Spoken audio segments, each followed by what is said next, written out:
Hello and welcome to AWS Made Easy. Now, this is the show where we talk to people from AWS, try and answer your AWS questions, and talk about all things AWS with an eye towards cost optimization and, of course, AI. My name is Stephen Barr. Hi, everyone. I'm Rahul Subramaniam, and we have a very special guest today from AWS, Meredith. Welcome to the Hi, show. everyone. Thank you. Thanks for having me back. It's great to see you guys.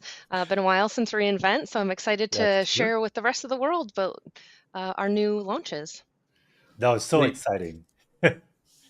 you had Sorry. a chalk talk at reInvent to talk about the pricing calculator, but unfortunately, those are not recorded. So, for They're the not. people who didn't get to go, we'd love to have you explain pricing calculator, give us some of the same contents, the context of pricing calculator, and hopefully it's not as loud a setting. Yeah, not such a big audience for all the questions, but I'm sure you guys will have a few, so we'll cover off anything that you guys get curious about. But yeah, the Chalk Talks, there's so many of them, and they're so interesting. I think they're one of the favorites for most attendees because you get that chance to have open dialogue, ask your burning questions, and learn about the new stuff. So that's always really Yeah. exciting to kind of be on that leading edge of what's coming in.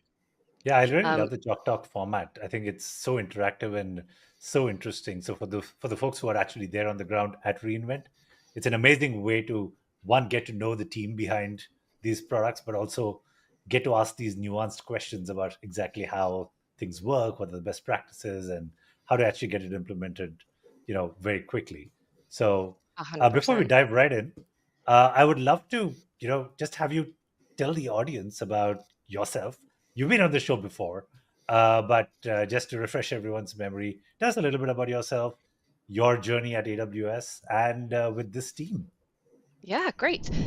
So my name is Meredith Holborn. I'm a senior technical account manager here at AWS, and I've been in the role for 4.5 years. So I'm getting very close to my orange badge for people who are aware of how we kind of level up within Amazon.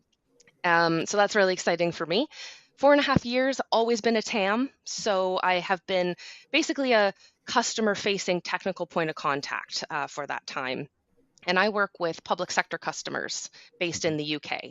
So I am here in the UK. Sometimes my customers are surprised to learn that, but I am physically in the UK, and so work with central government teams, helping them to optimize, clean up their wasted resources, but also lots of strategic, forward-thinking things about new projects they have coming in, sharing all the new announcements from reInvent that are relevant to them and the services that they use. Yeah. I like to describe the TAM role as filtering out the noise a lot of the time, right? There's just so much going on, so many services. I know you as my customer, so let me help you understand what you should be paying attention to because there's just so much you can't listen to it all. Got it. I have one curious question, particularly about government customers of AWS. Hmm. What percentage of their workloads fall under what you'd call GovCloud kind of setup, and what percentage of their overall is outside, where just like any other AWS customers, you don't have that level of secrecy requirements and stuff like that. I just want to generally understand what that split might look like just in percentage terms. Yeah, so it's interesting in the UK because we GovCloud is very US US centric. centric, yes, correct. And so they don't necessarily follow the same rules, same Hmm. laws. So actually, my customers don't typically use the GovCloud environment. They're just on normal AWS regions. Got it. But because it's UK based, we have one region Mhm. in the United Kingdom. So most of our customers host services out of the London region. Um, we do have Ireland as well, but that is not part of the UK. So for folks whose geography is maybe this took me a while to learn when I first moved here too. Dublin region is not in the UK, Right. and so rules with EU and data sovereignty and things like that. Things can get a little complicated. I'm sure someone was quick to clarify that at some point. Absolutely, absolutely. Yes, you will be corrected if you make that mistake. That's awesome. Okay, so why don't we dive right into the problem? So, Yes. calculator has been around for as long as I can remember. I think the first version of pricing calculator came out somewhere around 2008 or 9, I Hmm. think, when we had one calculator for S3 that came out and one for EC2. But that Yes. was on the website, and you could just go in and punch in some numbers, and you could get an estimate. So tell us how things have Yes. evolved since then. Well, so the current public pricing calculator is still available. So calculator.aws. So calculator.aws still completely valid, still available, no plans for it to go anywhere. But we've evolved it. So what we're going to be talking about today is actually the new in-console pricing calculator. It's Got it. currently in preview. So we'll get into the details of that a little bit, but let's just go back to the original pricing calculator. So what we have available here is basically a wizard, right? We've seen these in many capacities. Looks just like the console, Amazon fonts, everything. It's very streamlined. You pick and choose all the bits.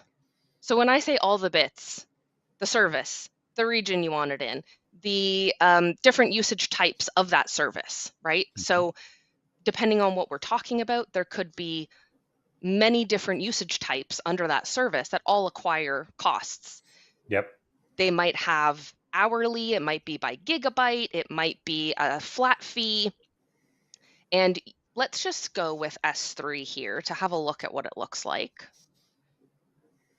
And again, this is still 100% valid way for people to do estimates. Yeah. I want to be careful because I'm going to talk so much more excitedly about the new in-console pricing calculator because we've added all these new features that really help with some of the challenges. But let's start with what are the challenges that we have in this public calculator. So the first thing is it's all a click-through wizard. There is an API that can be used as well with the new console, but we have to type in everything. I don't know how much S3 standard storage I'm going to use. Okay, I guess I'll about 10 gigabytes. Does that sound right? I don't know. I'm Yeah. going to choose how will it be moved. I'm going to have to choose how many put, copy, post list requests. Mhm. What if this is a static website bucket that I'm creating? And I have no idea how many people might visit this website and access Right. this object at any point in time. I have to either figure out a way to retrieve this usage from my AWS environment, which is not impossible, right? We Yeah. give you the tools, but it's time consuming.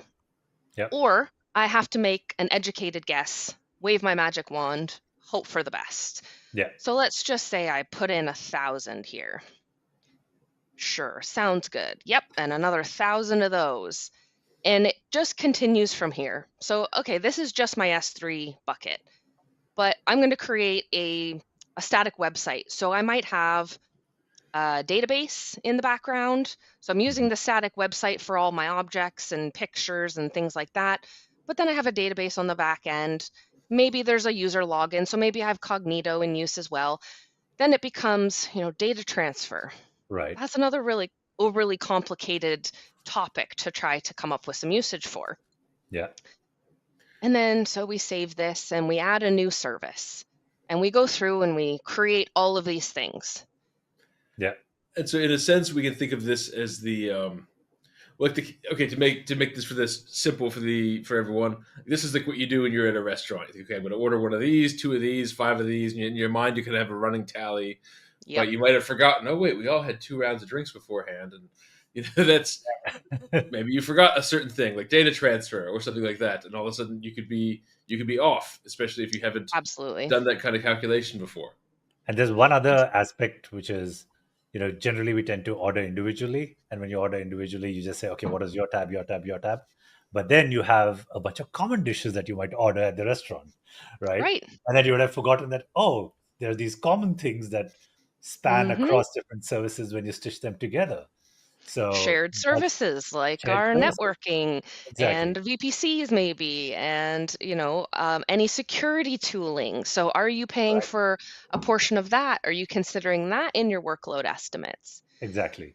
You got everything from the WAF to all the other security services on top, Exactly. and then Cloud Trail. CloudWatch, all of those things which are doing all the logging and stuff, which we don't tend to think about when we're Correct. doing upfront estimates. So yeah, it can get Yep. pretty complicated. Now, let's say that you already have a workload running in AWS. You already have these shared services in place. You know how much they're costing you today. Yeah. How do we make this easier to take that data? We already know we're spending X amount on all these shared services. How do we leverage that already existing workload, data, usage into our estimate? Mhm. What about discounts? Yeah. What about commitments? None of Mhm. those are factored into this. So again, you can take this total monthly cost and you can go, okay, 24 cents, not the best example of of an estimate for a workload, but let's just pretend 24 cents. That's pretty cheap. That 24 cents, okay, now I have a 10% discount. So I'm going to take 2.4 cents off of this. So actually I'm really paying, 22 cents or whatever the math Yeah. works out to. And you're doing all of that maybe in an Excel spreadsheet, maybe you're just off the top of your head, all these things. Mhm. The other major factor is I have not logged in to this page, right? I'm just Yeah. calculator.aws and I'm creating the estimate. So it's an unauthenticated web tool as well. Right. Now you can share your estimates and it does come up with, a really overly complicated public link, but it's not out of the realm of possibility that somebody could find that link and access it and maybe get some details about a workload estimate that you're working on that you don't want to be clear. If Mhm. you've labeled things in a certain way, it's unauthenticated. Right. So what we have launched with the in-console pricing calculator addresses a lot of the things that we've just talked about. The biggest one for me is that we are not starting from a blank slate. We have existing historical usage Got available it. to us. So actually, again, this might not be the best environment for testing because it is my sandbox. Don't have a lot of real usage in here. But let's just look at a couple of bits here, and then I have some demos that we can walk through too to showcase some of these use cases. But the first thing is I get to choose. Am I looking at this cost with my discounts or without my discounts? Right. There's valid use cases where, you might be selling on a service and you don't want whoever's creating an estimate to see what discounts you have, so you might choose not to enable that functionality. But this is something that's controlled at the payer level. So we get to Got it. decide, can people see before discounts or after discounts pricing? And just to be Great. clear, the discounts over here are all kinds of discounts, right? You've got your EDPs, you've got your private pricing, schedules that you might have for particular services. It includes what else? What other kinds of discounts could there potentially be in there? The So CRI it does, discounts? Does it it include things like the covers, CRI? Sorry, the reservations and stuff like that, and those discounts, or no? so those are considered commitments rather Got than discounts. But so we take those into account on the workload estimate. So I it. Okay. should take one quick step backwards. This is in preview at the moment. Yeah. So it is not quite general availability. There's still lots of new features and functionality to be launched for general availability. Got The it. commitments we see in some parts of the current preview version, but the discounts, so volume discounts, right? Mhm. If you use Yes. more than 50 gigabytes in S3, then you have a smaller cost per gigabyte. Any sort of service that might have tiering discounts, those are all factored in. Got it. So I think that's one of the huge ones. But then being able to say, take my historical usage. So Mhm. one of the examples that is probably the easiest to highlight why we created this new version of the pricing calculator is we spoke to, so my co-presenter at reInvent was the PM, Jeremiah Myers. Such a smart, he's so intelligent on the cost planning side of things. He's been looking at this stuff, talking to customers for years about this topic. So he has all sorts of feedback, very particular use cases. So you get those niche edge cases, but then he sees so much of the common overlap where different customers from different industries, different countries are facing some of the same challenges. Got it. So when we did our Chalk Talk, we started, one of the key things when you talk about anything, you set up the challenge first and then how you're going to address it. Yeah. So the challenge we covered was some of our larger customers who are doing things like region migrations. So, for example, they might have acquired a business, they're taking on their workload.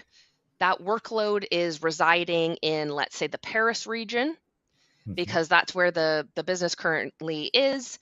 But because it's now a global resource, they want to bring it closer to their customers, to their workforce, their engineers. They want to migrate that over to one of the US regions. Got it. Let's not say US 1 because we don't want to migrate into US 1. Let's say US East 2. In order to do that, they already have this workload running in AWS, right? A workload's made up of, as we've already talked about, lots of services, lots of usage types, lots of different pricing models. Right. So when they try to do this in the public pricing calculator, it's a lot of effort. It's a time-consuming task that they don't want to take on, frankly. Correct. With this new version, because all of that information is already there, it's as simple as going in, selecting all that usage, modifying it to a new region, and seeing the output of that result. I was kind of thinking about what we were talking about before the show, about taxes and accounting, and it almost feels like the old pricing calculator was like when you open up TurboTax and it's a clean slate and you're doing all this, you're putting in every bit of data and you hope you get it right. Whereas the new one is like calling up your accountant and they know you and they know your history and didn't you renovate your home office that year? We got to deduct that. Like, they know the context that you already exist in and kind of your objectives, and it could be a lot more personalized. That's a Would great that be analogy. a fair? Okay. Yes, 100%. Yeah, right. Why reinvent the wheel? We have the data. It's already here. Let's leverage it. So I'm just creating a new workload estimate here, and I am doing the after discounts version of this. So I'm adding in historical usage. I'm going to choose a time frame of this. So typically we look at a month, right? We want to forecast how much is this going to cost me each month. So I'm picking the month of November, and then just pause there quickly. So we have a bunch of filters available in order to find that usage. So you can filter on the service, the account that's being used, but more importantly, and this is just one more reason to have a really good tagging strategy, you can leverage your cost allocation tags and your cost categories to identify that usage. Perfect. So I'm going through and I'm choosing this workload. Again, a very simple, straightforward workload that consists of EC2, VPC, and S3. Nothing complicated here for the demo purposes. Oh, I'm sticking some Lambda in there too. I forgot about that. So we choose the services that we want to look at in that time frame. Then I go into choose the tags. So go with the cost allocation tag. I've got a project of reInvent 24.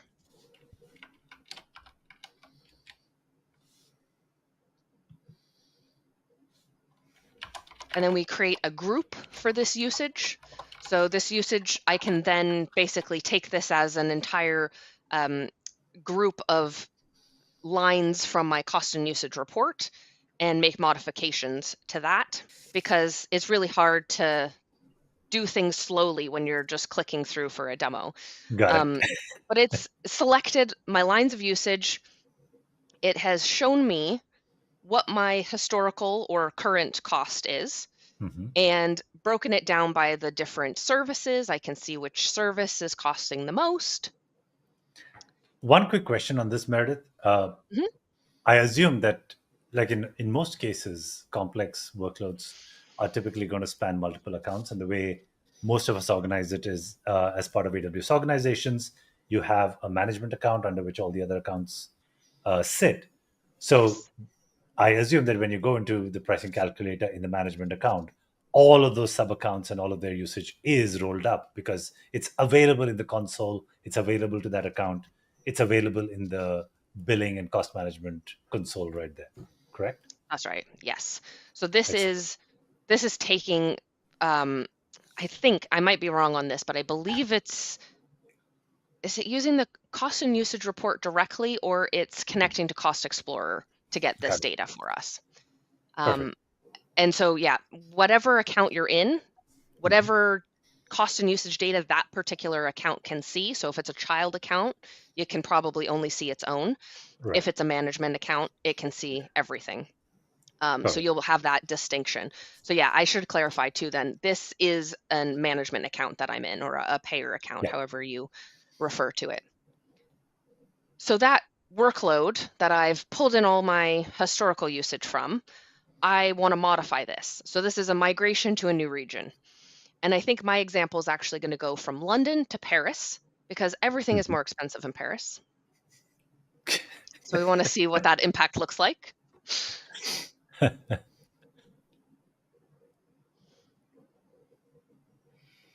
So the common denominator here, right? So I've selected everything. And Yeah. because all these different services have lots of different usage types, when we select a group, we see the common denominators. So in this Got case, it's the account and the region. Got it. If I were to select just the EC2, I could modify any of the different things within EC2. So I could change the instance type, I could change the region, Got it. I could change how often it's running, all those sorts of things. So for here, I'm just moving it to Paris. Got it. Raul, you had mentioned a while ago, so as an example of this, if you had a large amount of AMD instances and you turned on the Mumbai region, that would be, like you said, they're significantly cheaper Yes. there. So that would, Correct. you see that show up there. That's interesting. So then it just breaks it down really nicely for us. We see that this is modified usage. So previously it was just called, the state would have been historical because it was Right. pulled in from previous usage. It's now modified, which means we've changed something. Yeah. And we see the impact of that change. So most things not significant. The biggest thing is going to be the actual M5 box usage in that new region. And so then there's one thing you might notice is that we now see data transfer separately. Yeah. This is, again, because of the way that the lines are within the cost and usage report.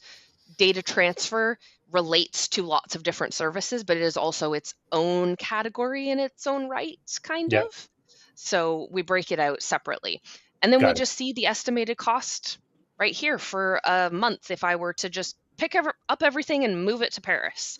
I'm now going to be paying a couple dollars extra. Now, is that the data transfer of, as if not counting the actual move itself? So say if you had, I don't know, you were hosting an image hosting service and you had bazillions of S3 storage. You're just counting as if that data teleported to S3, but it's not actually counting the transfer.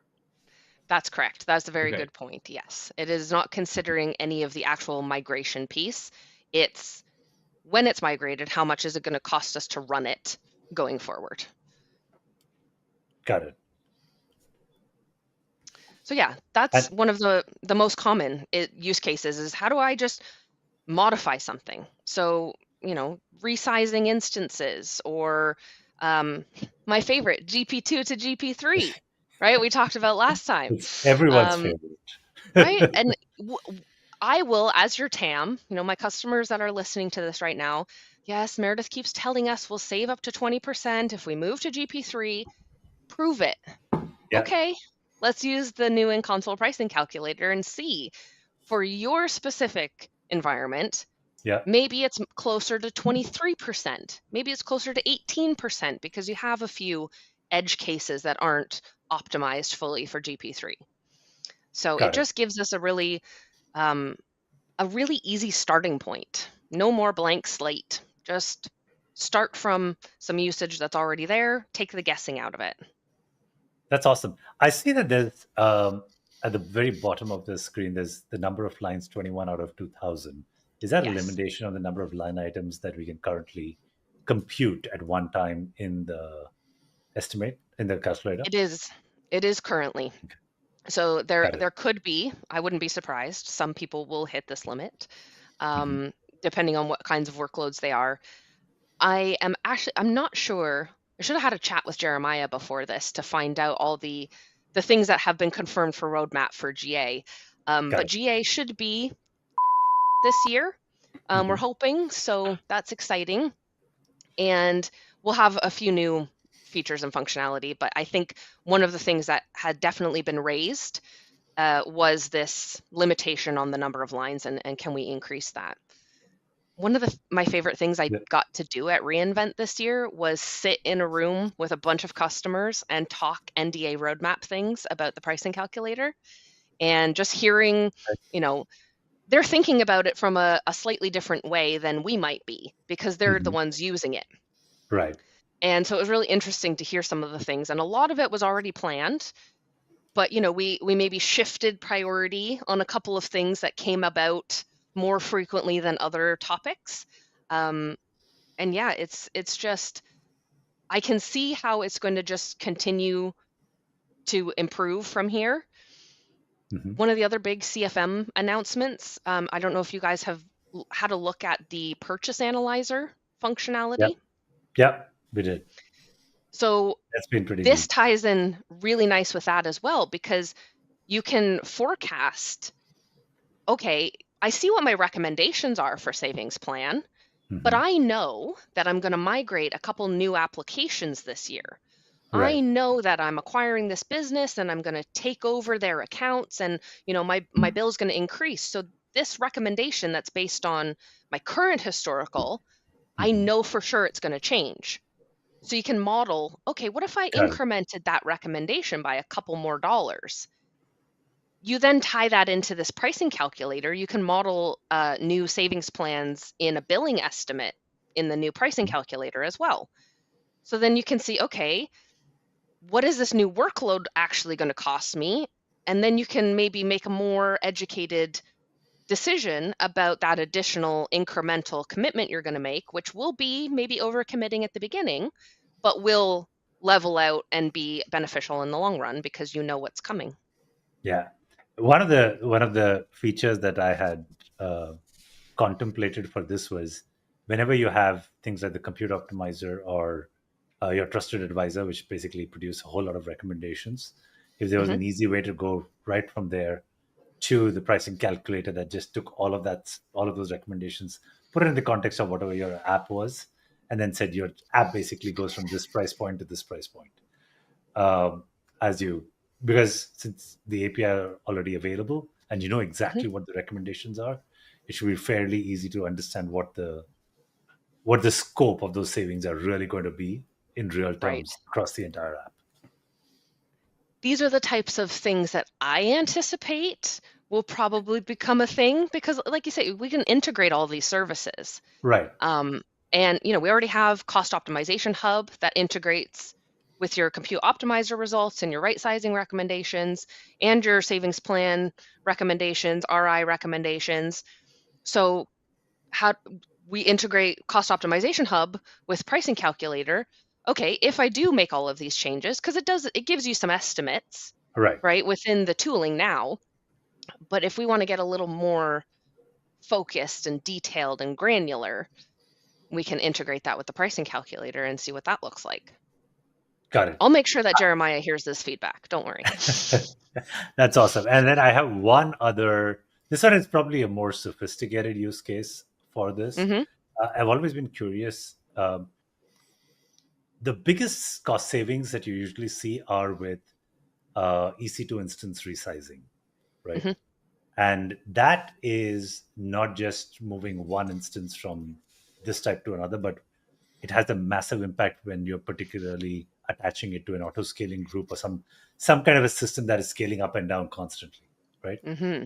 And as you're moving across, say an Intel instance to a Graviton instance and so on, there are not just benefits on the same amount of runtime, but in a lot of cases, those runtimes can come down drastically. So the number Hmm. of instances that you use could come down for your workload. The number of, how you scale up could actually change. How you scale down changes. So Yep. there are many different dimensions along which your cost structures can actually change. So that's probably too sophisticated for this right now, but that would be something that'd be amazing, because this would otherwise represent a very conservative savings number, not Yes. necessarily the real outcomes of what might happen when you move from an Intel, say fifth generation to the latest generation of Graviton, which is Yes. not an uncommon workload for large enterprises, really. I mean, there are Right. enterprise workloads Yeah. that are still sitting on the fourth generation of Intel and haven't migrated to the latest generations yet. Yes. You're not wrong. It is a little complex. Um, as soon as elasticity comes into things, it becomes a little bit more challenging. But True. elasticity is really important, especially for cost optimization, right? So we get a couple of templates. So, when we look in Cost Explorer, EBS isn't its own separate service, right? It's just attached to EC2, but it Right. is its own thing in its own right, and you do have to factor it into any estimate. So we can add in additional EBS volumes here, but if we just pick the template for EC2, so that's going to ask you all sorts of questions related to if you're creating a new EC2 instance. So it's going to ask about EBS storage because that's required. It's going to ask about EBS snapshots, ask about your instances, and some metrics and data transfer things. It's trying to encompass everything that might happen with that EC2 instance.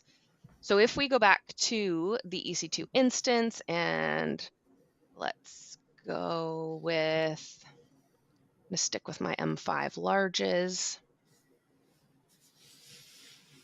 Say I have 2 instances. Oh, did I? This is where the demo is going to go wrong because I forget where I see the thing I'm looking Yeah. for in particular. Let's try. I mean, this just Because highlights how complicated it is. I mean, this is not, yes, not wrong. So there was maybe, is it when I edit it? Let's just, Anyway, what I was trying to find is it opens up another little wizard and asks, when is this running? And Got it it. gives you Monday, Tuesday, Wednesday, Thursday, Friday, and you can pick a start and stop date. So if you do have like instance scheduler with static start and stop times, Got you it. can factor that in. So that does make it a little bit easier for when you're creating a new workload estimate versus when you're taking your historical usage. Is One of there the any other really, support for Spot yet? do we have Spot in here? We should. Maybe not.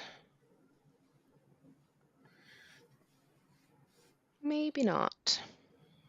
Because that one would be very interesting as well from a cost optimization standpoint. Yeah, because To be able to it say would be these under are the tendency, workloads. I would think. Yeah, Make if another you note move for these Jeremiah. workloads, if you move these particular workloads from, say, a dedicated instance to, or even a shared instance to a Spot instance, I mean, the savings would be up to 20%. And so when you're doing these multivariate transformations, when you're, say, moving from one region to another and so on, some of those, that's the one opportunity you get to make some architectural changes, because change is happening whether you like it or not. So you This might is as well true. move as many variables as you possibly can when you get a chance to do that. Definitely agree with that. Let me just try and save this quick and see if I okay. can find that little bit. Maybe it's once I modify that box usage. No. Nothing like a live demo to make a liar out of you, is there? So I'm sure we'll I did find see it it. there, or it'll be a feature request. Yeah. Good enough. Maybe it's under the bill scenarios rather than workload estimates. But either way, Got it. there is some functionality there. And if it's not there today in preview, I know there's a capability for it, so we'll definitely get something related to that launched in general availability. Awesome. But yeah, this is actually really exciting in terms of just allowing customers to be able to model out what their transformation is going to look like. And like I said, when you get the one shot at making architectural changes, you want to make as many changes as possible because you know that you're going to run through a massive testing cycle, making sure that everything is going to be, safe and is all working well. So you might as Yeah. well make all the necessary changes you need to get optimized in your new setup, because it's very hard to get engineering teams to commit and make all those, they invariably don't have all the checks and balances in place or their harness in place that allows them to safely make these big changes. So when you get an opportunity, if you're anyway going to make a big change, you've already budgeted in the effort, the testing, all of that stuff. So you might as well make some more cost optimization related changes that just Yes. help you in the long run. Get onto the This is latest it. instances of whatever family you are on. Get onto the latest generation. Move to Graviton. Start using Aurora instead of hosting your own MySQL or Postgres instance. There's so Hmm. many of those changes that just make sense in these scenarios. How much money could you save if you get your EKS upgrade cycle rock Exactly. solid? That Exactly. extended support is not cheap. Yeah. No, that It's a hits like a great ton of buffer, bricks. but it's not cheap. Not only that, the RDS one as well with MySQL, Hmm. 5 support now costing 3 times as much. Hmm. Most folks don't realize that you're actually paying more for support than the actual cost of the instance in most of these scenarios. Yes. So getting onto MySQL 8, or the latest versions of MySQL on RDS and Aurora would actually help you a ton. Yeah, at least help you think, okay, do I really need to stay on 5? Can we finally Hmm. port this custom extension over to the latest one? Yeah, I have a couple customers right now who are just creating a new environment on the latest version and trying to move their services from their like well, I guess it's not 1.24 anymore because that just auto upgraded last week. But if they're on 1.25, the extended support, it just keeps coming down the pipeline. So Right. rather than incrementally upgrading everything, create a new cluster, cut your services over, um, and have a look at the in-console pricing calculator and see how much you're going to save with that. You'll get some Very real cool. valuable numbers. Yeah. So quick follow up on that. Now, on does this also include support costs and all the other costs that typically go in with management of the account, um, particularly related to specific services, um, or is that um, a Good separate question. thing that has to be computed? That's a good question. I'm not sure. Um, because like even things like support, enterprise support or developer support, I don't know if those are classified as services in here yet. Let's see. I guess the question is, does it show up in the cur? Yeah. Yeah, so it does, and so that would make me think that it should be available here as a service. Let's have a look. Support. It could also be one of those things that is coming later. Great. I love these sessions. By the way, when all these questions come up, I know that you guys go off, and it's the next set of requirements that happen to This is it. show up. So we absolutely love It's this real format. customer feedback that we can take to the service team. And the good news is me and the PM are best friends now. So I have a direct line into the right place to feed this back. Sometimes it's Exactly. hard to find the right place at a big place like AWS. I couldn't agree more. That's why for the audience, I mean, this is a great opportunity for you to let us know the kind of questions you 100%. have, the kinds of feature requests that you have, just to make sure that you're using these services the right way. And there isn't a better platform than this to do that and have these conversations. Great idea. Well, and it's really neat just to see how much feedback, like how much you're actually listening. Right? I don't want to compare to other places, but somewhere it's very different experience. Yes, And like I was talking to Yuri yesterday. He's in town. Yuri, I could say it wrong, Precadio, and he's also with Cloud Intelligence Dashboards. And his whole week was listening to customers and talking about roadmaps and all this really neat stuff. There's so much you can really get a window into things and feel like you're part of the process. Yeah. Yeah. Customer obsession, right? It is a real leadership principle. Um, And it's exciting for us too to be able to deliver. Like for me personally, I love to know that I had a hand in getting something over the line. Anytime customer makes a feature request and I get to go back to them and say, "Hey, that thing you asked for, it's in the console now." How cool. Mhm. How cool. Yeah. So, yeah. No, that is pretty awesome. And we really appreciate it. This whole partnership with AWS has been so awesome for that very reason. Uh, Mhm. I think without a doubt, every guest who's been on the show has heard of all the requests. They've addressed questions from the audience and taken, there's been so many cycles where they've gone back and come back with the feedback. Either way, saying, oh, yeah, we're going to build this. This is a great request. Or, here are the reasons. Here's an alternative and a better way to do it. Either way. Yes. And that's been incredible. So for the audience, again, my request is going to be post your questions, ask, whatever you need to ask. We have all the experts over here who are right there, super customer obsessed, trying to answer your questions, make sure that you're using AWS in the most effective way possible. That's right. Fabulous. It was lovely to chat to you Awesome. guys.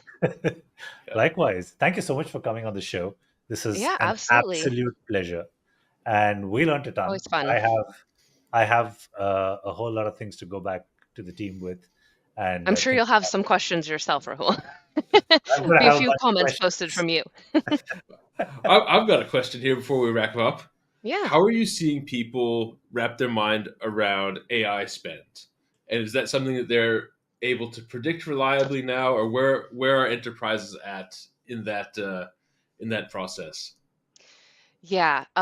AI is not my focus area. I am actually one of my goals for this year is I'm going to be taking that AI practitioner certificate because I feel like I have just fallen behind a little bit in the know-how and language around AI. So I'm going to get up to speed with all that. But the pricing is, yeah, it's new, it's shiny. Everybody wants to try it out. So I will say budgets and cost anomaly detection are how a lot of my customers are keeping things in check. Mhm. And budget actions to then, you know, turn off that sandbox account if you get a little too playful in the AI space. I don't have a lot of customers that have any production AI services going just yet. This is one of the other big challenges in the space today, right? Is the how do we get to production?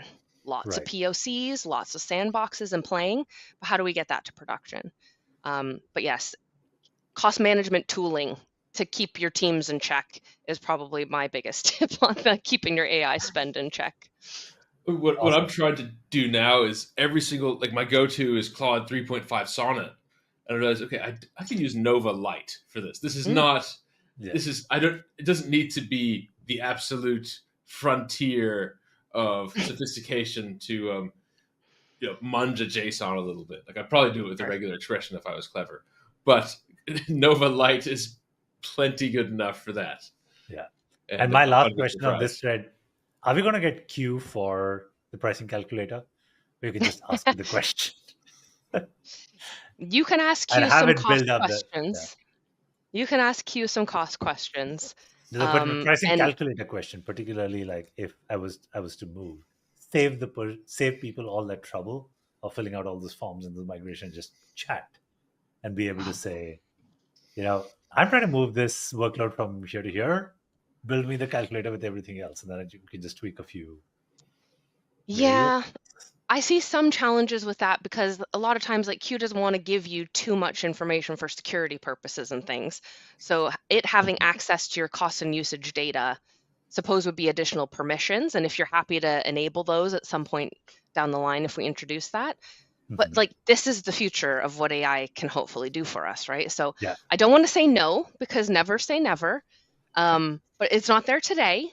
But again, maybe a little comment for Jeremiah added yeah. to my list. No, but Because that would be really neat.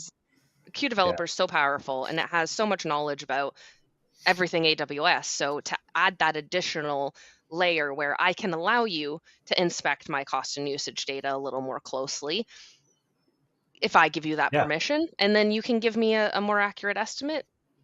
I could see that happening in the future. yeah. That'd be awesome. Once again, Meredith, You said it thanks a here first. ton. Thank you We'll so come much for once being on again. the show.